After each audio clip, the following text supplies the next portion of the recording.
नमस्कार मंडळी, श्री स्वामी समर्थ। 29 जून 2026 रोजी येत आहे वटपौर्णिमा। पौर्णिमा तिथी ही माता लक्ष्मीला समर्पित तिथी आहे आणि पौर्णिमेला जर आपण काही उपाय सेवा जर केले तर माता लक्ष्मीची कृपा आपल्याला प्राप्त होते आणि आपल्यावरील सर्व संकट, विघ्न, अडचणी, बाधा दूर होण्यास मदत होते। मुलांच्या विवाहामध्ये जर अडथळे निर्माण होत असतील, मुलांच्या विवाहाला विलंब होत असेल तर ते देखील दूर होण्यास मदत होते। यासाठी या दिवशी अनेक उपाय सेवा केल्या जातात। असाच एक साधा सोपा परंतु अत्यंत प्रभावी उपाय आपण देखील आज या व्हिडिओमध्ये पाहणार आहोत। उपाय आहे विड्याच्या पानाचा। विड्याच्या पानावर आपल्याला एक सेवा करायची आहे। आता ही कोणती सेवा करायची आहे, काय उपाय आहे, याविषयीची अगदी थोडक्यात पण महत्त्वाची माहिती या व्हिडिओमध्ये मी तुम्हाला पुढे सांगणारच आहे। पण त्यापूर्वी चॅनलवर जर नवीन असाल तर चॅनलला सबस्क्राईब करा, जेणेकरून आपले असेच येणारे नवनवीन माहितीमय आणि भक्तिमय व्हिडिओ तुमच्यापर्यंत पोहोचत राहतील। तसेच व्हिडिओ पाहताना व्हिडिओला लाईक करायला, तसेच कमेंटमध्ये श्री स्वामी समर्थ आणि हा व्हिडिओ तुम्ही कोणत्या ठिकाणाहून पाहत आहात हे लिहायला अजिबात विसरू नका। प्रत्येक कुटुंबामध्ये, घरामध्ये काही ना काही अडचणी, संकट, विघ्न ही असतातच। मग मुलांचे शिक्षणानिमित्त असतील, नोकरीनिमित्त असतील, व्यवसायानिमित्त असतील किंवा आपल्या मुलांचा विवाह जमत नसेल, घरामध्ये सतत कोणी ना कोणी आजारी पडत असेल, घरामध्ये आलेला पैसा टिकत नसेल, काही कारणानं घरामध्ये सतत वादविवाद, कलह होत असतील आणि यामुळे आपण नेहमी त्रस्त असतो। हे सर्व दूर होण्यासाठी आणि आपल्या कुटुंबामध्ये सुख समृद्धी टिकून राहण्यासाठी आपण नेहमी काही ना काही उपाय सेवा करत असतो। जर आपण काही विशिष्ट तिथीला काही उपाय केले तर त्या विशिष्ट तिथीच्या देवी देवतांचे आशीर्वाद आपल्याला प्राप्त होतात आणि आपल्यावरील ही सर्व संकट, विघ्न, अडचणी दूर होतात। आणि म्हणूनच आपल्याला वटपौर्णिमेला हा उपाय करायचा आहे। उपाय आहे विड्याच्या पानाचा।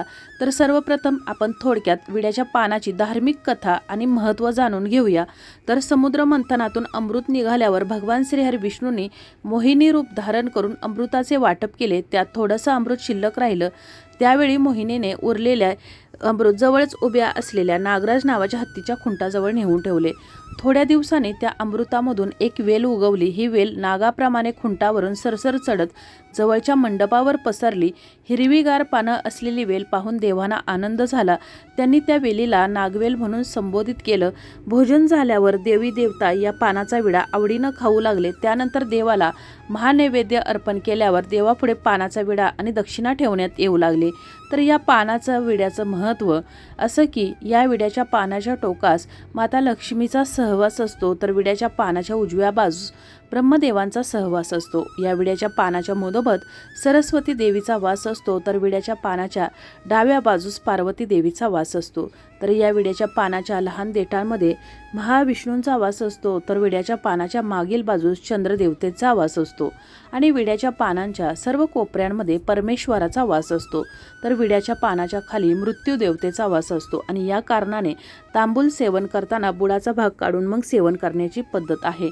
त्याचबरोबर विड्याच्या पानाच्या देठामध्ये अहंकार देवता आणि दारिद्र्य लक्ष्मी राहतात, म्हणूनच पान सेवन करताना त्याचं देठ काढून टाकलं जातं। आणि माता लक्ष्मीच्या पूजेमध्ये सर्वप्रथम मान असतो तो विड्याच्या पानाचा आणि म्हणूनच आपण देखील आज उपाय जाणून घेणार आहोत विड्याच्या पानाचा। आता उपाय कसा करायचा आहे, तर उपाय तुम्हाला करायचा आहे या वटपौर्णिमेच्या दिवशी सकाळी 12 वाजण्याच्या अगोदर कधीही तुम्ही देवपूजा करताना हा उपाय करायचा आहे। देवपूजा करताना शक्य झाला नाही तरी 12 वाजण्याच्या अगोदर तुम्ही हा उपाय कधीही करू शकता। यासाठी आपल्याला लागणार आहेत काही विड्याची पानं। आता मी तुम्हाला ज्याप्रमाणे उपाय सांगणार आहे तर त्याप्रमाणे तुम्हाला विड्याची पानं घ्यायची आहेत। तर सर्वप्रथम तुम्हाला 2 विड्याची पानं घ्यायची आहेत। या विड्याच्या पानांना तुम्हाला सर्वप्रथम गंगाजलाने किंवा स्वच्छ पाण्याने धुवून घ्यायचं आहे। उपाय सुरू करण्यास पूर्वी देवघरासमोर तुम्हाला दिवा प्रज्वलित करायचा आहे। या दिवशी तुम्हाला व्रत करायचं आहे। तामसिक पदार्थ घरामध्ये कोणताही करायचा नाही किंवा घराबाहेर जाऊन देखील तामसिक पदार्थ या दिवशी सेवन करायचे नाहीत। त्यानंतर ही विड्याची पानं घेऊन तुम्हाला देवघरासमोर बसायचं आहे, दिवा प्रज्वलित करायचा आहे, बसताना आसन घेऊन बसायचं आहे। त्यानंतर एक प्लेट घ्यायची आहे। या प्लेटमध्ये थोड्याशा अखंड अक्षता ठेवायच्या आहेत। त्यावरती ही जी 2 विड्याची पानं घेतलेली आहेत तर ती ठेवायची आहेत। पानं ठेवत असताना या पानांवरती तुम्हाला कुंकवानं स्वस्तिक काढायचं आहे आणि त्याच्याच बाजूला कुंकवानं तुम्हाला श्री देखील लिहायचं आहे। म्हणजे स्वस्तिक आणि श्री हे तुम्हाला या विड्याच्या पानावरती लिहायचं आहे। त्यानंतर आपण ज्या अखंड अक्षता घेतलेल्या आहेत तर त्यावरती तुम्हाला ही विड्याची पानं ठेवायची आहेत। त्यानंतर या विड्याच्या पानावरती तुम्हाला 1 रुपयाचे एक नाणं ठेवायचं आहे. एक सुपारी घ्यायची आहे. सुपारी पूजेसाठी वापरतात तर ती असावी, खाण्यासाठी वापरतात तर ती सुपारी घ्यायची नाही. या सुपारीला अभिषेक करून घ्यायचा आहे. त्यानंतर ही सुपारी स्वच्छ पुसून या सुपारीला तुम्हाला कुंकवानं लाल करायचं आहे आणि तुम्हाला या पानाच्या विड्यावरती ही सुपारी ठेवायची आहे. त्यानंतर 2 अखंड लवंगा घ्यायच्या आहेत. त्या लवंगाचा जो पुढचा भाग आहे तर तो तुम्हाला कुंकवानं लाल करून घ्यायचा आहे, म्हणजे थोडंसं कुंकू ओलं करून घ्यायचं आहे आणि कुंकवानं तुम्हाला या फुलाचा भाग लाल करून घ्यायचा आहे. 21 अखंड अक्षदा मोजून घ्यायच्या आहेत. त्या देखील तुम्हाला हळदी कुंकवानं लाल पिवळ्या करून घ्यायच्या आहेत. त्यानंतर 2 हिरव्या वेलच्या घ्यायच्या आहेत. या सर्व वस्तू तुम्हाला या विड्याच्या पानावरती ठेवायचं आहे. विड्याचं पान घेत असताना थोडंसं मोठ्या आकाराचं घ्यायचं आहे. त्याचबरोबर तुम्हाला एक दिवा प्रज्वलित करून घ्यायचा आहे. मातीचा असावा किंवा कणकेचा दिवा तुम्हाला प्रज्वलित करून घ्यायचा आहे. कणकेचा दिवा बनवत असताना यामध्ये थोडीशी हळद टाकायची आहे आणि असा हा कणकेचा दिवा बनवून घ्यायचा आहे. त्यानंतर ही जी विड्याची पानं घेतलेली आहेत आणि या वस्तू तुम्हाला देवघरासमोर ठेवायचं आहे. याची तुम्हाला विधिवत पूजा करायची आहे. धूपदीप दाखवायचा आहे. तुम्हाला गुलाबाचं फूल किंवा कमळाचं फूल किंवा कोणतेही लाल रंगाचं जास्वंदीचं फूल तुम्हाला या ठिकाणी अर्पण करायचं आहे, कारण माता लक्ष्मीला लाल रंग अत्यंत प्रिय आहे. हळदी कुंकू व्हायचं आहे. यानंतर तुम्हाला या विड्याच्या पानावर या वस्तूवर तुमची जी काही इच्छा आहे, मनोकामना आहे, जी काही तुमची संकट अडचण आहे तर ती तुम्हाला या विड्याच्या पानावरती सांगायची आहे. त्यानंतर 108 वेळा ओम श्री महालक्ष्मी नमो नमः किंवा कोणताही तुम्हाला माता लक्ष्मीचा मंत्र जप येत असेल तर तो 108 वेळा म्हणायचा आहे. या विड्याच्या पानावरती या ज्या वस्तू आहेत तर त्या आपल्याला अभिमंत्रित करायच्या आहेत. त्यानंतर श्री महालक्ष्मी अष्टकम किंवा सुक्तमचं तुम्हाला पठण करायचं आहे किंवा श्रवण केलं तरी देखील चालेल. त्यानंतर ओम नमो भगवते वासुदेवाय, त्याचबरोबर श्री स्वामी समर्थ, तुमची जी कुलदेवता आहे तर त्या कुलदेवतेचं तुम्हाला नामस्मरण करायचं आहे. तुम्ही जपमाळेने, कडधान्याने किंवा रुद्राक्ष माळेने हे जप करू शकता, जेणेकरून तुम्हाला हे बोलण्यास अवघड जाणार नाही. त्यानंतर पुन्हा एकदा तुम्हाला या विड्याच्या पानावर तुमच्या मनामध्ये जी काही इच्छा आहे, ज्याच्यासाठी तुम्ही हा उपाय करत आहात तर ते माता लक्ष्मीला बोलून दाखवायचं आहे, प्रार्थना करायची आहे. या वस्तू तुम्हाला त्याच ठिकाणी ठेवायच्या आहेत. त्यानंतर जो आपण कणकेचा दिवा केलेला आहे किंवा मातीचा दिवा केलेला आहे तर तो दिवसभर तुम्हाला अखंड प्रज्वलित याच ठिकाणी ठेवायचा आहे. आणि हा जो दिवा आहे तर या दिव्यामध्ये तुम्हाला चिमूटभर हळद, चिमूटभर पिवळी मोहरी, 2 अखंड लवंगा, त्याचबरोबर 2 भीमसेनी कापराच्या वड्या टाकायच्या आहेत आणि 11 अखंड अक्षदा मोजून टाकायच्या आहेत. या दिव्याखाली तुम्हाला आसन करायचं आहे, म्हणजेच एका प्लेटमध्ये अखंड अक्षदा किंवा फुलाच्या पाकळ्या ठेवू शकता किंवा मुठभर गहू ठेवले तरी देखील चालेल आणि त्याच्यावरती तुम्हाला हा दिवा प्रज्वलित करायचा आहे. आणि या दिव्याला तुम्हाला हळदी कुंकू लावून पूजा करायची आहे, धूपदीप दाखवायचा आहे. आणि हा दिवसभर तुम्हाला ज्या ठिकाणी पानाचा विडा ठेवलेला आहे तर त्याच्या बाजूला तुम्हाला हा दिवा प्रज्वलित ठेवायचा आहे. दिवा विझणार नाही याची तुम्हाला विशेष काळजी घ्यायची आहे. त्यानंतर अशाच प्रकारचे 2 विड्याची पानं घ्यायची आहेत. विड्याच्या पानावरती तुम्हाला स्वस्तिक आणि श्री काढायचं आहे. त्यानंतर त्यावरती तुम्हाला 21 अखंड अक्षदा ठेवायच्या आहेत लाल पिवळ्या करून. त्यावरती 2 अखंड लवंगा, हिरवी वेलची ठेवायची आहे. याचा एक तुम्हाला पानाचा विडा करायचा आहे. आपण ज्याप्रमाणे खाण्यासाठी पानाचा विडा करतो तर त्याप्रमाणे विडा तयार करायचा आहे. आणि लाल रंगाचा एक धागा घ्यायचा आहे. या धाग्याने, म्हणजेच कलाव्याचा धागा घेऊ शकता, या धाग्याने हा पानाचा विडा आहे तर तो तुम्हाला बांधायचा आहे. 7 वेळा तुम्हाला हा धागा या पानाच्या विड्याला बांधायचा आहे किंवा 11 वेळा बांधला तरी देखील चालेल. त्यानंतर हा पानाचा विडा घेऊन ज्या ठिकाणी माता लक्ष्मीचं मंदिर आहे तर त्या ठिकाणी जायचं आहे. आता जवळपास जर माता लक्ष्मीचं मंदिर नसेल तर मग कोणतेही देवीचं मंदिर असेल तर त्या ठिकाणी जायचं आहे. त्या ठिकाणी गेल्यानंतर सर्वप्रथम माता लक्ष्मीची किंवा कोणत्या देवीची असेल तर ती पूजा करून घ्यायची आहे. तुमच्या हा जो पानाचा विडा आहे तर तो हातामध्ये घेऊन तुमच्या इच्छा मनोकामना सर्व काही या पुन्हा एकदा तुम्हाला पानाच्या विड्यावरती सांगायच्या आहेत. आणि त्यानंतर हा जो पानाचा विडा आहे तर तो माता लक्ष्मीला तुम्हाला त्या ठिकाणी अर्पण करायचा आहे.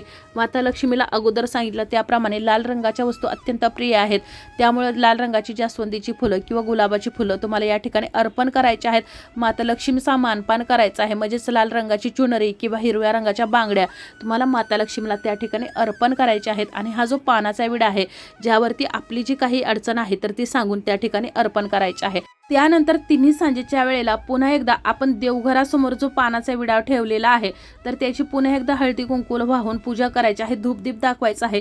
आणि आपण जो कणकेचा दिवा किंवा मातीचा जो दिवा प्रज्वलित केलेला आहे तर तो दिवा तुम्हाला एका ताटात ठेवायचा आहे। या दिव्यामध्ये तुरटीचा एक सुपारी एवढा खडा टाकायचा आहे। पुन्हा एकदा भीमसेनी कापराच्या वड्या या दिव्यामध्ये टाकायच्या आहेत आणि या दिव्यानं तुमच्या कुटुंबातील प्रत्येक व्यक्तीला तुम्हाला पाटावर देवघरासमोर बसवायचं आहे। या दिव्यासोबतच या ताटामध्ये तुम्हाला एक विड्याचं पान ठेवायचं आहे। या विड्याच्या पानावरती एक ओंजळभर पिवळी मोहरी, थोडंसं खडं मीठ ठेवायचं आहे। 2 अखंड तमालपत्र तुम्हाला या वस्तूंवरती ठेवायचे आहेत आणि भीमसेनी कापराच्या 4 ते 5 वड्या ठेवायच्या आहेत। भीमसेनी कापराचा वापर जरा जास्त करायचा आहे आणि या वस्तूंनी तुमच्या घरातील प्रत्येक व्यक्तीला ओवाळायचं आहे, दृष्ट काढायचे आहे या दिव्याने आणि या वस्तूने। आणि त्यानंतर या ज्या वस्तू आहेत, ज्या विड्याच्या पानावर ठेवलेल्या आहेत, तर त्या वस्तू देखील तुम्हाला जाळायच्या आहेत आणि या जाळून तुम्हाला याचा संपूर्ण घरामध्ये धूर करायचा आहे, जेणेकरून आपल्या घरामध्ये जी निगेटिव्हिटी, नकारात्मकता पसरलेली आहे तर ती सर्व काही दूर होण्यास मदत होणार आहे। आणि प्रत्येक व्यक्तीवरून 7 वेळा ओवाळताना किंवा याने दृष्ट काढताना त्या व्यक्ती संबंधित जी काही अडचण, समस्या आहे तर ती तुम्हाला या दिव्यावर आणि या ज्या वस्तू घेतलेल्या आहेत तर त्यावर सांगायच्या आहेत। त्यानंतर हा जो दिवा आहे तर तो तुळशीजवळ नेऊन तुम्हाला ठेवायचा आहे आणि पुन्हा तुम्हाला यामध्ये देशी गाईचं तूप, म्हणजे जर तेल संपलं असेल किंवा तूप संपलं असेल तर ते घालायचं आहे, जेणेकरून रात्रभर हा दिवा पुन्हा प्रज्वलित राहिला पाहिजे। त्यानंतर दुसऱ्या दिवशी हा दिवा स्वच्छ धुवून तुम्ही गोमातेला किंवा वाहत्या पाण्यामध्ये सोडू शकता।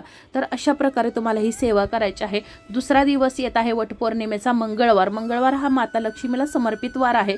त्या दिवशी तुम्हाला एक लाल रंगाचा किंवा पिवळ्या रंगाचा नवीन रुमाल घ्यायचा आहे, वस्त्र घ्यायचं आहे आणि आपण हा जो पानाचा विडा माता लक्ष्मी समोर ठेवलेला आहे, ज्यावर या वस्तू ठेवलेल्या आहेत तर त्या वस्तू सर्व घ्यायच्या आहेत आणि या कपड्यामध्ये तुम्हाला बांधायचे आहेत। याची एक पोटली तयार करायची आहे।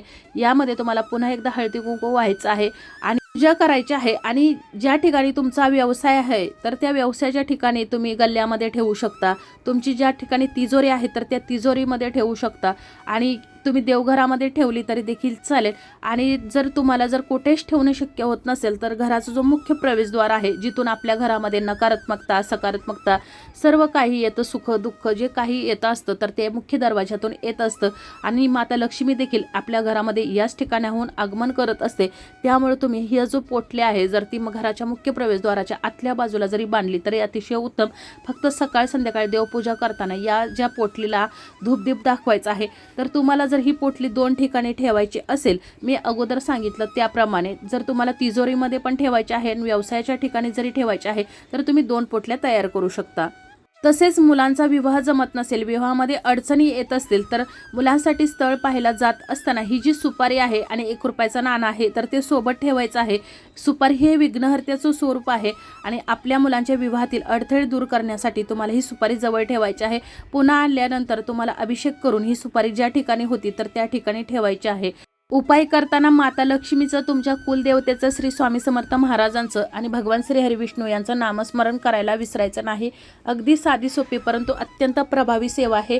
तुम्हाला जर काही माहिती समजली नसेल तर तुम्ही मला कमेंटमध्ये विचारू शकता। माहिती आवडली असेल तर व्हिडिओला लाईक करा, चॅनलला सबस्क्राईब करा आणि हा व्हिडिओ जास्तीत जास्त शेअर करा। धन्यवाद।